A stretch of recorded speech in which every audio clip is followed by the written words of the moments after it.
आलस्य आज सबसे बड़ी बीमारी बनती जा रही है। ये ऐसी बीमारी है जो आपकी स्वर्ग सी ज़िंदगी को नरक में परिवर्तित कर देती है।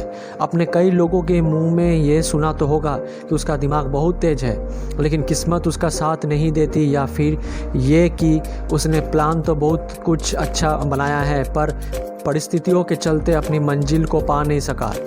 अगर आप भी अपने बारे में कुछ ऐसा सोचते हैं तो या फिर आपका अपना कोई ऐसे विचारों से घिरा रहता है तो गीता का ये श्लोक आपको ज़रूर पढ़ना चाहिए, क्योंकि गीता का ये श्लोक आपकी ज़िंदगी बदल देगा।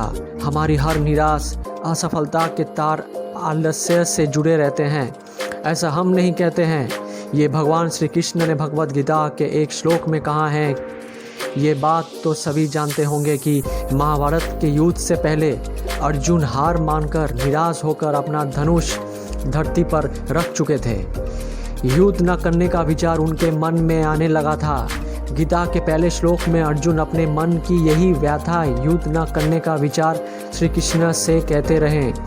अर्जुन कहते हैं कि हे माधव, अगर मैं ये युद्ध हार जाता हूँ, मेरी हार है, लेकिन अगर मैं ये युद्ध जीतता भी हूँ तो भी मेरी हार ही है, यानी मैं हारा तो भी हारा और जीता तो भी हारा। अगर इस परिस्थिति में मेरी हार ही लिखी है तो फिर आप ही कहिए, आखिर मैं ये युद्ध करूं क्यों? अर्जुन की ये बात सुनकर भगवान समझ जाते हैं कि अर्जुन के इस शब्द में उसका डर नहीं बल्कि आलस्य छिपा हुआ है। इसी का उत्तर देते हुए भगवान जी गीता के दूसरे अध्याय के तीसरे श्लोक में कहते हैं, कर्बल्यने मा समगम पार्थ नेत्रतव यपुपचते शुद्ध हृदय दौर्बल्य तयक्तवोतिष्ठ पड़ंतप। श्री कृष्ण कहते हैं कि हे अर्जुन, अपने विचारों में नपुंसकता मत आने दो। ऐसी विचार और ऐसी बातें तुम्हें शोभा नहीं देती। अपने हृदय में उत्पन्न हो रही इस दुर्बलता को त्याग कर खड़े हो जाओ और अपने शत्रु का नाश करो। इस श्लोक में दुर्बलता से श्री कृष्ण का अर्थ था आलस्य और कर्महीन विचार से है। हम भी अपनी दुर्बलता या आलस्य होने के कारण थक कर बैठ जाते हैं। विचार करेंगे तो हम पाते हैं कि आलस्य एक क्षण भर की दो मुद्रा होती है।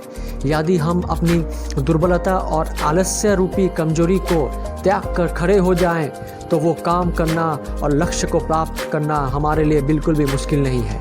मतलब आज के इस गीता ज्ञान से हमें यह सीख मिलती है कि आलस्य केवल हमारी सोच है और कुछ नहीं। अगर आप मानसिक रूप से कुछ को काम या मेहनत के लिए तैयार कर लेंगे तो आलस्य रूपी विकार आपके शरीर को छू भी नहीं पाएगा और आप अपने लक्ष्य को आसानी से प्राप्त कर पाएंगे, क्योंकि हमारी असफलताओं के पीछे अधिकतर आलस्य का ही योगदान होता है और हम उसे खराब किस्मत का बहाना बताकर अपने आलस्य पर पर्दा डाल देते हैं। आप सोचे ही नहीं कि आप थक गए हैं या कमज़ोर हैं, आप बस अपने लक्ष्य और उसे पूरा करने के बारे में सोचे। यही श्री कृष्ण का कथन है।